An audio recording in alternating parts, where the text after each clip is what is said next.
அங்கே ஏறும்போது அந்த பெண் கொடுத்த அலறல் சவுண்டு கேட்டு அங்கே இருந்த மக்கள் வந்து காப்பாற்றி போலீஸிடம் ஒப்படைச்சாங்க அப்படிங்கிறது தான் நேற்று வரைக்கும் அந்த தகவல் இருக்குது. பட் என்ன தான் உண்மையிலே நடந்தது? ஸோ கரெக்டாக எக்ஸாக்டாக Kilambakkam bus stand, main bus stand, அந்த ஆர்ச்சுக்கு அப்படியே ஆப்போசிட்டில் நின்றுருக்கான். அந்த ஆட்டோவில் இருந்த அந்த முதியவர் தான் சொல்லணும். கேவலமான செய்யக்கூடிய ஒரு பர்சன். இங்கே ரொம்ப நேரம் நிற்கிறது சேஃப் கிடையாது, நான் கொண்டு போய் விடுறேன் சைக்கிளே எல்லாமே நடந்ததாக சொல்லப்படுது.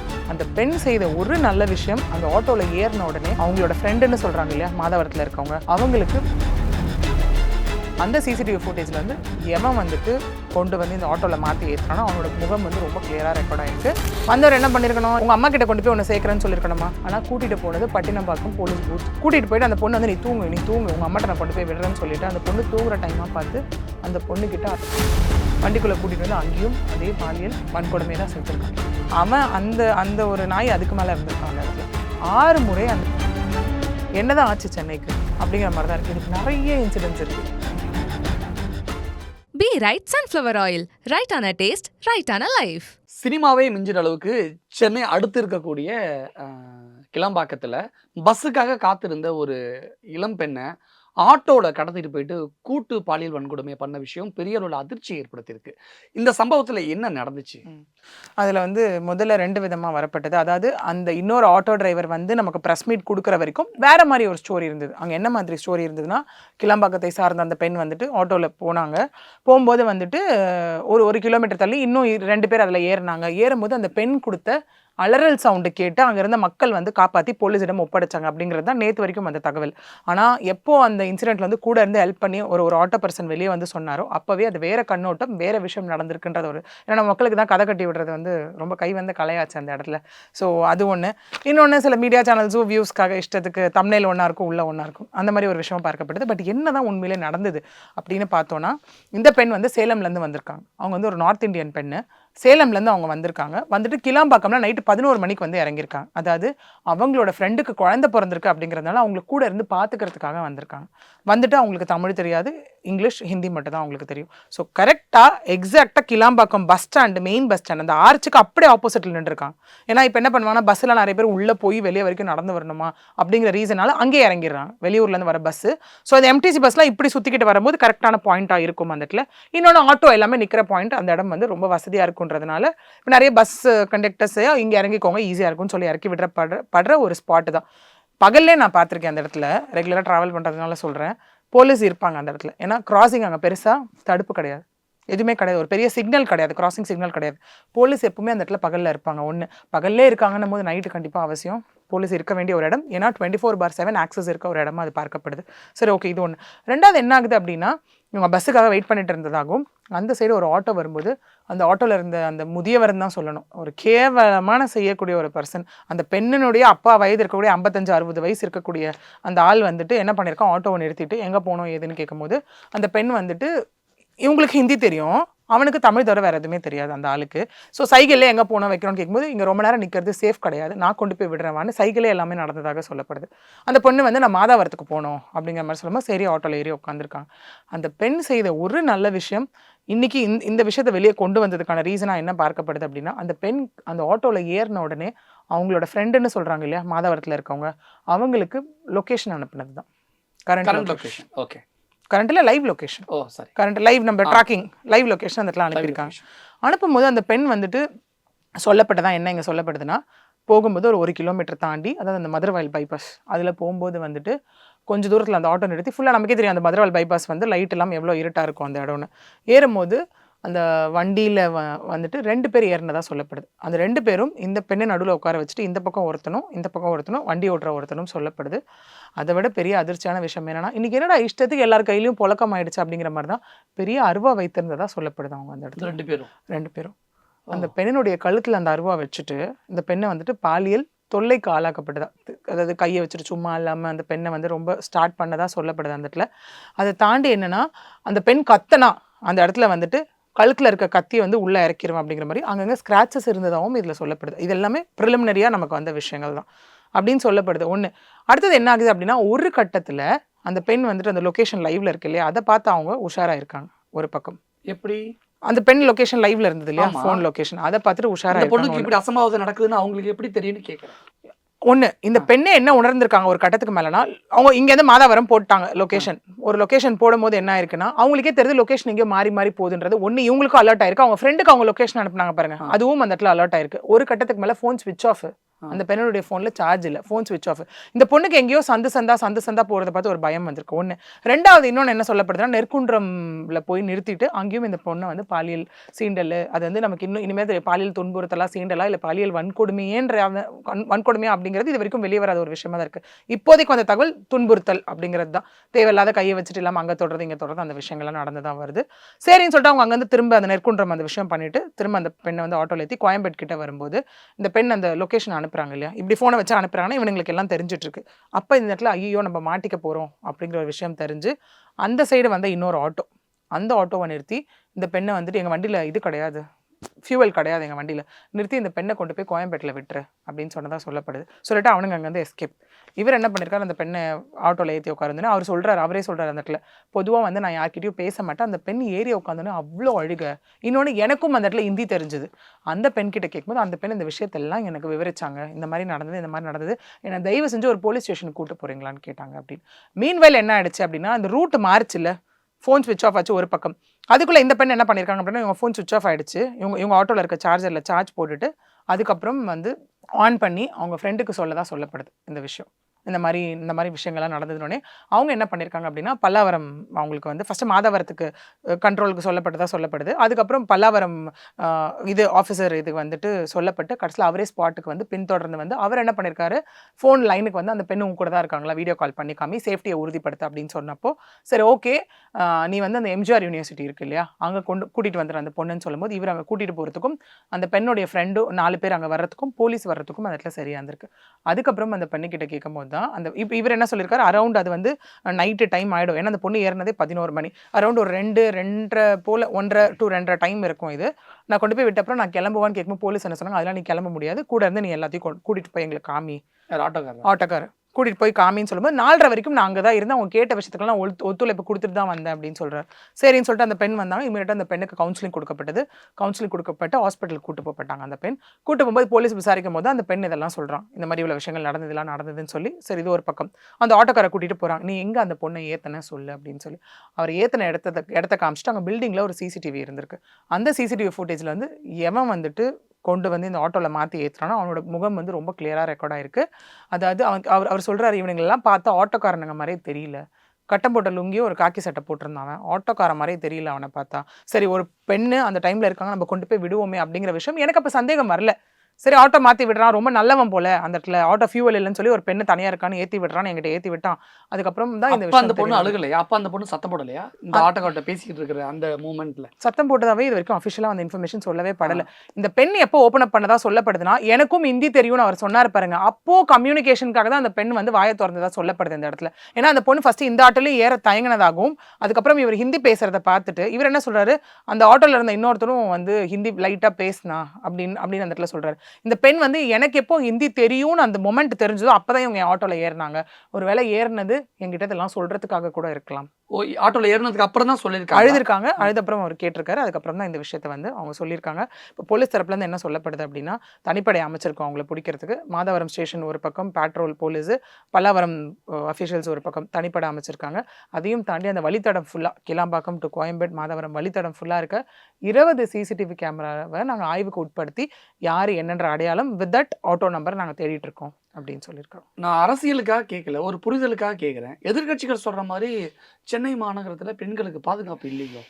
நிறைய இன்சிடென்ட் சொல்லலாம் அதுக்கு. ஏன்னா இப்போ இதிலே ஒரு விஷயம் அவர்கிட்ட கேட்கப்படுது, என்னங்க ஆட்டோக்காரங்க இப்படி பண்ணுறாங்க. அதுக்கு அவர் அந்த இடத்துல ஒன்று சொல்லியிருப்பாரு, நானும் ஒரு ஆட்டோக்காரன் தான், நான் தான் அந்த பொண்ணை கூட்டு போய் விட்டேன், ஒருவர் 2 பேர் செய்கிற தப்பால் மொத்த பேரையும் அப்படி பேசாதீங்க அப்படின்னு அவர் அந்த இடத்துல சொல்லியிருப்பார். இதையும் தாண்டி இப்போ நீங்கள் அந்த இடத்துல கேட்ட மாதிரி என்னதான் ஆச்சு சென்னைக்கு அப்படிங்கிற மாதிரி தான் இருக்குது. இதுக்கு நிறைய இன்சிடென்ட்ஸ் இருக்குது. இப்போ ரீசெண்ட் டைமில் பார்த்தோம் அப்படின்னா இந்த பெரம்பூர் இன்சிடெண்ட்டாக இருக்கட்டும், நம்ம அப்புறம் வந்துட்டு இப்போ ரீசெண்டாக நடந்த டிராஃபிக் போலீஸ்னால ஒரு பெண்ணுக்கு நடந்த இன்சிடெண்ட்டாக இருக்கட்டும், 13 வயது சிறுமிக்கு ஆமாம் போலீஸ் பூத்தில் பிப்ரவரி 2ஆம் தேதி. இப்போ போலீஸை ஏன் நம்புறோம்? இப்போ ஒன்றும் இல்லை, ஒரு பெண் நைட்டு வந்து பாதிக்கப்பட்டாலும் நீங்கள் என்ன சொல்கிறீங்க, பிங்க் வண்டி இருக்குது, உங்களை வந்துட்டு இந்த டைம் டு இந்த டைம் பிக்கப் பண்ணி கொண்டு போய் விடுவாங்கன்னு சொல்கிறீங்க, காவலன் SOS இருக்குன்னு சொல்கிறீங்க. அதை தாண்டி யார் எங்கே பாதிக்கப்பட்ட பெண் நின்றுட்டு இருந்தாலும் பேட்ரோல் இமீடியட்டா இருந்தா போங்க அந்த இடத்துலன்னு சொல்றீங்க, அவங்க கொண்டு போய் உங்களை விடுவாங்கன்னு சொல்றீங்க. இங்கேயும் அந்த பாதிக்கப்பட்ட சிறுமி அதானே பண்ணியிருக்கா. அவன் என்ன பண்ணான்றது எல்லாம் செகண்டரி. இங்க எல்லாம் எப்படி கேட்பாங்கன்னா, அந்த பெண் ஏன் வந்து இப்ப இந்த கேவலமான சொசைட்டி போடுற விஷயம் அதுவா தான் இருக்கும். அவ எதுக்கு அந்த டைம் பாய் ஃப்ரெண்ட் பார்க்க போனா, அவ எதுக்கு போயிட்டு ஊர் மேய்ஞ்சிட்டு இருந்தா, அந்த மாதிரி கேள்விகள் எல்லாம் அந்த இடத்துல வரும். ஆக்சுவலி இதெல்லாம் கேட்கிறவன ஃபர்ஸ்ட் அதை சொல்லுங்க ஃபர்ஸ்ட். எல்லாமே சரிங்க. அப்ப பொறுப்பா இருக்க வேண்டிய ஆள் அந்த இடத்துல என்ன பண்ணா? அவரால் என்ன பண்ணியிருக்கணும், ஆனால் அவர் என்ன பண்ணாரு? சரிங்க, அந்த பொண்ணு பண்ணாங்க. அவங்க வந்து அதே அகைன் இந்த பொண்ணு நார்த் இந்தியனை சார்ந்தவங்க இந்த இடத்துல. பிப்ரவரி 2ஆம் தேதி இந்த இன்சிடென்ட் நடக்குது. அவங்க அம்மா வந்து ஸ்டேஷனில் வந்துட்டு கம்ப்ளைண்ட் கொடுக்குறாங்க. அதாவது மறுநாள் காலையில் பொண்ணை காணோம் அப்படின்னு கம்ப்ளைண்ட் கொடுக்குறாங்க. அப்புறம் போலீஸ் அரெஸ்ட் பண்ணுறாங்க. இந்த பெண் வந்துட்டு என்ன சொல்லப்படுது அப்படின்னா, இவங்க வந்து இந்த ஃபோனை ரொம்ப வச்சுட்டு இந்த மாதிரி லவ் விஷயம்லாம் அவங்க அம்மாவுக்கு தெரிய வந்தோடனே, மயிலாப்பூர் தெரிய வந்தோடனே அவங்க என்ன பண்ணுறாங்க, ராஜஸ்தானை சேர்ந்த ஒருவருக்கு வந்து கல்யாணம் பண்ணி கொடுக்கணும்னு முடிவு பண்ணுறாங்க. அதனால இந்த பொண்ணு என்ன பண்ணுறாங்க, அவங்க அம்மா வீட்டில் இல்லாத சமயம், வேலைக்கு போன சமயமாக பார்த்து இவங்க கிளம்பி நைட் வந்து அவங்க பாய் ஃப்ரெண்ட் வீட்டுக்கு போயிடுறாங்க. மந்தவெளிக்கு போகிறாங்க. போகும்போது அந்த பையன் 17 வயசுன்னு சொல்றப்படுது. அந்த பையனோட அம்மா என்ன பண்ணுறாங்கன்னா, நீ அதெல்லாம் வீட்டுக்குள்ள வரக்கூடாதுன்னு அவங்க அங்கேருந்து துரத்துனதுனால இந்த பொண்ணு போக வேற வழி தெரியாமல் சாந்தோம் சர்ச் முன்னாடி போயிருக்காங்க. சர்ச் லாக் ஆயிருந்ததுனால அங்கேயே சுற்றிட்டு வந்துட்டு இருந்திருக்காங்க. அப்போ வந்தவன் தான் இந்த ராமன் அப்படிங்கிற பேட்ரோல் போலீஸ். அதாவது அந்த அதிகாரியை வீட்டில் விட்டுட்டு அந்த வண்டி ஓட்டுற பர்சன் தான் இந்த ராமன். வந்தவர் என்ன பண்ணியிருக்கணும், எல்லா கதையும் ஸ்டோரியும் கேட்டுட்டு உங்கள் அம்மா கிட்ட கொண்டு போய் உன்னை சேர்க்குறேன்னு சொல்லியிருக்கணுமா? சொன்ன விஷயமும் அந்த இடத்துல அதுதான். ஆனால் கூட்டிகிட்டு போனது பட்டினப்பாக்கம் போலீஸ் பூத்துக்கு. கூட்டிகிட்டு போயிட்டு அந்த பொண்ணு வந்து நீ தூங்கு உங்கள் அம்மாட்ட நான் கொண்டு போய் விடுறேன்னு சொல்லிட்டு அந்த பொண்ணு தூங்குற டைமாக பார்த்து அந்த பொண்ணுக்கிட்ட அத்துமீறல். பட் அந்த பொண்ணு புரிதலுக்குரிய ஒரு பொண்ணாக இருந்ததுனால வந்து என்ன எதுனா அலறல் இடும்போது, இல்லை உன் துணியில் இருந்த தூசியை நான் தட்டினேன்னு சொல்லியிருக்கான் முதல்ல. சொல்லி அதுக்கப்புறம் நீ இந்த மாதிரி பண்ணால் அந்த பெண்ணுக்கிட்ட அங்கேயே அத்துமீறலுக்கு இது பண்ணி அங்கே ரொம்ப இருட்டா சவுண்ட் இல்லாத இருந்ததுனால திரும்ப சரி ஓகே நான் உன்னை எதுவும் பண்ணலை, வா உங்கள் அம்மா கிட்ட கொண்டு போய் விடுறேன். வேற அந்த டைமில் அந்த பொண்ணு யாரை நம்புவா? அந்த இடத்துல ஒரு போலீஸுன்ற ஒரு மென்டாலிட்டி ஃபிக்ஸ் ஆயிடுச்சு. இப்போ நம்ம எல்லாம் என்ன சொல்லி நம்மளை வந்து அப்படியே வளர்க்குறாங்க, போலீஸை நம்புங்க அப்படின்னு சொல்லி தான் வளர்க்குறாங்க. எல்லாரும் இருக்காங்க, நல்லவங்களும் ரொம்ப நல்லவங்களும் இருக்காங்க. இந்த மாதிரி தேவையில்லாத எப்படி சொல்கிறது, ரொம்ப கேவலமான பர்சன்ஸும் இருக்காங்க. இதனால தான் ஒட்டுமொத்த காவல்துறை மீது இருக்க நம்பிக்கையும் நமக்கு போகுது. திரும்ப வண்டிக்குள்ளே கூட்டிகிட்டு வந்திருக்கான். வண்டிக்குள்ளே கூட்டிகிட்டு வந்து அங்கேயும் அதே பாலியல் வன்கொடுமை தான் செஞ்சுருக்கான்.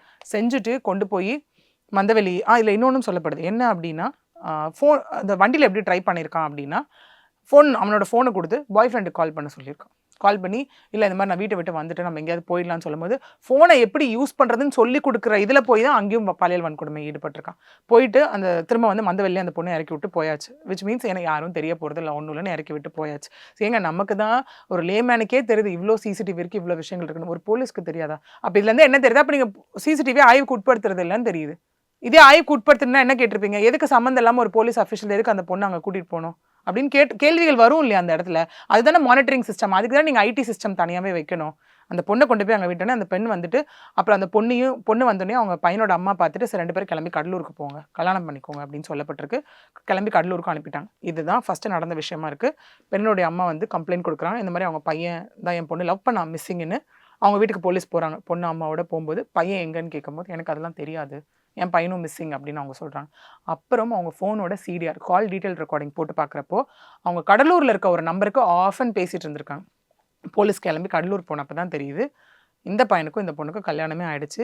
அதுக்கப்புறம் அந்த பெண்ணை என்ன பண்ணியிருக்காங்க, அங்கேருந்து மீட்டு கொண்டு வந்து மயிலாப்பூர் சிடபிள்யூசி சைல்டு வெல்ஃபேர் கமிட்டியில் வச்சு விசாரிக்கும் போது தான் இவ்வளோ திடுக்கிடும் விஷயங்கள் தெரிய வந்தது. சரி போலீஸ் தான் கேவலமாக இருக்கான் அந்த இடத்துல அப்படின்னா, உன்னை நம்புற பொண்ணு தானே, லவ் பண்ணுற பொண்ணு, கல்யாணம் பண்ணிக்கலாம்னு நம்புற அவன் அந்த ஒரு நாய் அதுக்கு மேலே இருந்திருக்கான் அந்த இடத்துல.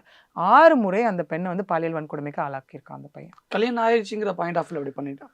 ஆனாலும் தவறு தானே அது. சின்ன சிறுமி அந்த இடத்துல கல்யாணம்ன்றதும் இன்னும் நமக்கு கன்ஃபர்மேஷனாக வரல.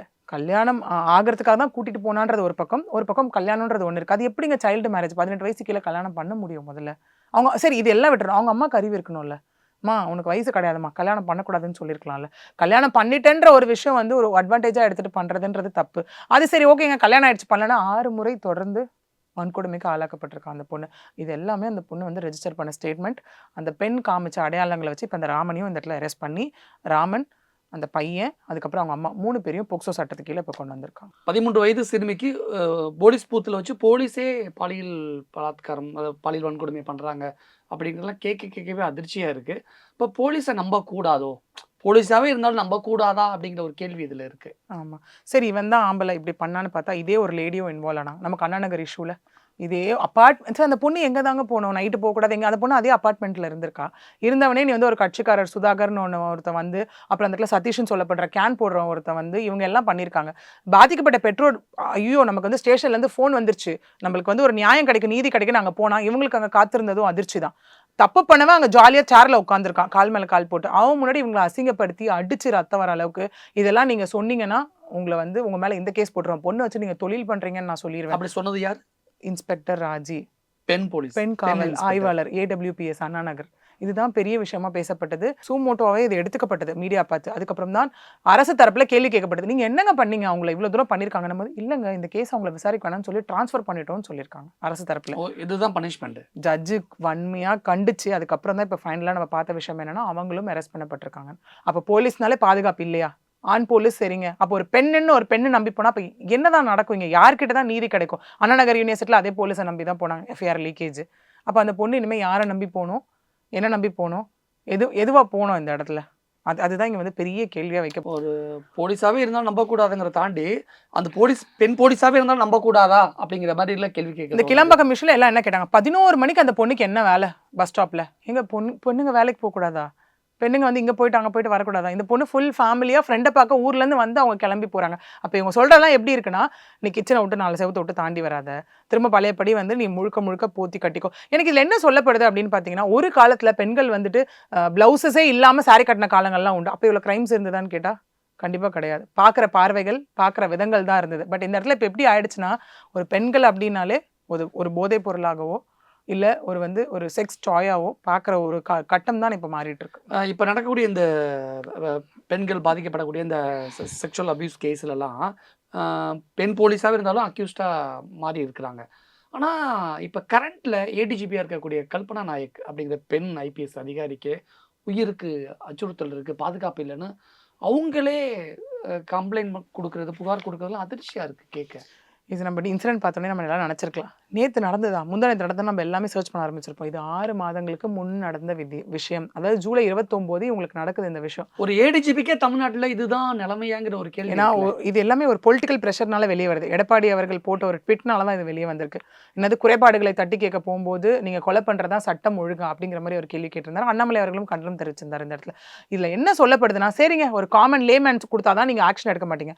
இவங்களுக்கு ஜூலை 29 அந்த இன்சிடென்ட் நடந்திருக்கு. இவங்க முதல்ல வந்து உள்துறை செயலாளர்கிட்டையும் DGP அவர்கிட்டையும் உங்க கம்ப்ளைண்ட் கொடுத்துருக்காங்க. இது வந்து என்னை கொலை பண்றதுக்காக திட்டமிட்ட சதி முயற்சின்னு சொல்லியிருக்காங்க. ஏங்க பண்ணணும் அப்படின்னா, சீருடை பணியாளர்கள் இதுல வந்து இடஒதுக்கீடு குறைபாடுகள் இருக்கும்போது அதை வந்துட்டு அதை சீர் செய்ய கொண்டு வந்தவங்க தான் இந்த ADGP கல்பனா நாயக். ஏன்னா ஜனவரி 30 ஹைகோர்ட்ல ஒரு பெட்டிஷன் ஃபைல் பண்ணப்படுதாங்க. இந்த மாதிரி முறைகேடு நடந்திருக்கு, 750 காவலர்கள் அப்பாயின்மெண்ட்ல முறைகேடு நடந்திருக்கு, அதாவது சிறை காவலர்கள், தீயணைப்பு காவலர்கள் இது சம்பந்தப்பட்டமா நடந்திருக்கு அப்படின்னும் போது இதை சரி செய்யணும். அதாவது சுப்ரீம் கோர்ட்ல சில கைட்லைன்ஸ் கொடுத்துருக்காங்க 2020. இதன்படி அப்பாயிண்ட் செய்யப்படணும்னு சொல்லணும். இவங்க அந்த விஷயத்தை பார்த்துட்டு இருந்திருக்காங்க. பார்த்துட்டு இருக்கவங்கள தான் இந்த விஷயம் நடந்தது. ஆக்சுவலி இதுல இன்னொன்று அவங்க என்ன சஸ்பெக்ட் எழுப்பியிருந்தாங்கன்னா, சரிங்க இது டாக்குமெண்ட்ஸ் எல்லாம் அந்த இடத்துல அழிஞ்சு போச்சு, எல்லாமே ஓகே, அது எப்படி இந்த தீ இன்சிடென்ட் நடந்த மறுநாளே ஆன்லைன்ல அந்த லிஸ்ட் வந்து பதிவேற்றம் செய்யப்படும் அவங்க கேட்டிருந்தாங்க. புது லிஸ்ட் அது எப்படி பதிவேற்றம் செய்யப்படும்? அப்ப இதுல இருந்து நல்லாவே தெரியுது இந்த விஷயம். அப்புறம் புது லிஸ்ட் இவங்க வந்து அதுக்கப்புறம் இந்த விஷயம்லாம் முடிஞ்சு அக்டோபர் மாதம் பதிவேற்றம் செய்யப்படுது. இதெல்லாம் ஒரு பக்கம் இருக்கட்டும். அவங்க வந்து ரொம்ப ஸ்ட்ராங்கா கண்டனம் தெரிவிச்சிருந்தாங்க. எந்த ஆக்ஷனும் எடுக்கலன்றதுனால திரும்ப ஆகஸ்ட் 15 திரும்ப 4 வரைக்கும் அவங்க பெட்டிஷன் போட்டாங்க. ஆணையர், DGP, அதுக்கப்புறம் வந்து இன்னும் உள்துறை செயலாளர், தலைமை செயலாளருக்கு அவங்க போட்டாங்க. பட் போட்டு இன்னைய வரைக்கும் DGP அவர்கள் அதை வந்துட்டு ரொம்ப கண்டனமாக மறுத்திருக்கார். வன்மையாக மறுத்தது மட்டும் இல்லாமல் என்ன சொல்லியிருக்காருன்னா, இந்த இன்சிடென்ட் நடந்தது ஷார்ட் சர்க்கியூட்னாலன்னு சொல்லியிருக்காரு. ஏன்னா 31 சாட்சியங்கள் விசாரிக்கப்பட்டது. அந்த பிளேஸ்க்கு வந்து எல்லா எக்ஸ்பர்ட்ஸும் வரவழைக்கப்பட்டாங்க. அதாவது AC டெக்னிக்கா பர்சன்ஸாக இருக்கட்டும், IT டெக்னீஷியன்ஸாக இருக்கட்டும், எல்லாருமே அந்த இடத்துல வரப்பட்டு இல்லைங்க இது ஷார்ட் சர்க்கியூட்னு முடிக்கப்பட்டிருக்கு. ஆனால் இன்னைய வரைக்கும் அவங்க சொல்கிற விஷயம் இது ஷார்ட் சர்க்கியூட் கிடையாது, இது என்னை கொலை செய்வதற்கான திட்டமிட்டு நடத்தப்பட்ட ஒரு சதி. இப்போ அவங்க என்ன கேட்குறாங்கன்னா அந்த இடத்துல, சரிங்க சமூகத்தில் வேற யாருக்கும் பாதுகாப்பு இல்லை, ஒரு பெண் IPS அதிகாரி ஆகிய எனக்கே பாதுகாப்பு இல்லைன்னா வேற யாருக்கு இங்கே பாதுகாப்பு கிடைக்கும், பாதுகாப்பு கொடுக்கப்படும்? அவங்க ஒரு கேள்வியை முன் வச்சிருக்காங்க. இதுக்கு எப்போ விட கிடைக்க போகுது நமக்கு தெரியும். ஒரு ADGP-யோட உயிருக்கு அச்சுறுத்தல் இருக்கு, பாதுகாப்பு இல்லைன்னு அவங்களே சொல்றாங்க. ஒரு பெண் போலீஸாவே இருந்தா கூட ஒரு சிறுமியோட பாலியல் வழக்க விசாரிக்காம சிறுமியே மிரட்டி அனுப்புறாங்க. இன்னொரு பக்கத்தில் ஒரு 13 வயது சிறுமியை ஒரு ஆண் போலீஸே பாலியல் வன்கொடுமை பண்ணுறதெல்லாம் இப்படி போலீஸே இதெல்லாம் பண்றத பார்த்தா சிஸ்டம் சரியில்லையோ, அரசு இயந்திரங்கள்லாம் துருப்பிடிச்சு பழுதடைஞ்சு கிடக்குங்கிற அப்படிதானே பார்க்க தோணும். கண்டிப்பா. ஏன்னா இப்போ சொல்லமா இங்க நான் ஒண்ணு ரெஜிஸ்டர் பண்ண விரும்புறேன். அம்பேத்கர் கிட்ட ஒரு வாட்டி கேட்கிறப்போ வந்து, நீங்க கொண்டு வந்த சட்டம் வந்து எப்படி ஃபியூச்சர்ல வந்து யூஸ் பண்ணப்படும் அப்படின்னு கேட்கும்போது அவர் ஒண்ணு சொன்னாரு. சட்டம்லாம் சரியா தாங்க இருக்கு. அத யாரு கையாளுறாங்களோ அவங்க கையில தான் இருக்கு அப்படின்னாரு. அதே விஷயம் தான் இங்க நடந்துட்டு இருக்கு. நம்ம எல்லாம் லா பத்தல, ப்ரொவிஷன்ஸ் பத்தலன்னு கேட்டுட்டு இருக்கோம். லா நெறையவே இருக்கு. ப்ரொவிஷன்ஸ் நெறையவே இருக்கு. அது ப்ராப்பர் எக்ஸிகியூஷன் தான் வேணும். இப்ப நம்மளே சொல்றோம், போலீஸ் ஒரு ஸ்டெப் எடுக்கலன்னா, அடுத்தடுத்து நீங்க போங்க, கோர்ட் இருக்கு. கோர்ட் மூலியமா சொல்யூஷன் கொண்டு வாங்கன்னு நம்ம சொல்றோம். இது இருக்குன்னு எவ்வளவு பேருக்கு தெரியும்? சில இடத்துல போலீஸ் மிரட்டுறாங்க, நான் பயந்துடுறேன், போலீஸ் அது இதுங்கிறாங்க. இதெல்லாம் தாண்டி வெளில வந்து சில பேர் என்ன சொல்றாங்க, போலீஸ் எங்களை அரெஸ்ட் பண்றாங்க அப்படின்னு சொல்றாங்க. சரி, இந்த பக்கம் போனா அந்த விஷயம், சரி வேற ஏதாவது ஒரு பப்ளிக் டிபார்ட்மெண்ட் போனா அங்கேயும் ஊழல், லஞ்சம், அந்த மாதிரி எல்லா விஷயங்களும் இருக்கு. சொல்ற மாதிரி இந்த பேஸ்ல இருந்து எல்லாத்தையும் அழிச்சிட்டு முதல்ல இருந்து ரீரைட் பண்ணா மட்டும்தான் அட்லீஸ்ட் நம்ம இவ்வளோ கதறல்கள் கொடுத்துட்டு இருக்கோம். அதுக்கெல்லாம் ஒரு சின்ன சேஞ்சாவது நம்ம எதிர்பார்க்க முடியும். இந்த சமூகத்துல பெண்களுக்கு எதிரான குற்றங்கள் வரிசையா நடந்துகிட்டே இருக்கு. சூப்பர் ஸ்டார் ரஜினிகாந்த் சொல்ற மாரி, இங்க சிஸ்டம் சரியில்லை அப்படிங்கிற ஒரு ஃபீலை மட்டும் இங்க கொடுக்குது. ஆமா. இங்க நடக்கக்கூடிய ஒட்டுமொத்த சமூக அவலங்களையும் நம்ம பொதுமக்கள் முன்னாடி நம்ம முன் வச்சிருக்கோம். பொதுமக்களே முடிவு எடுத்துக்கட்டும். நிறைய விஷயங்கள் ஷேர் பண்ணிக்கிட்டீங்க. நன்றி. நன்றி. Be right sunflower oil. Right on a taste, right on a life.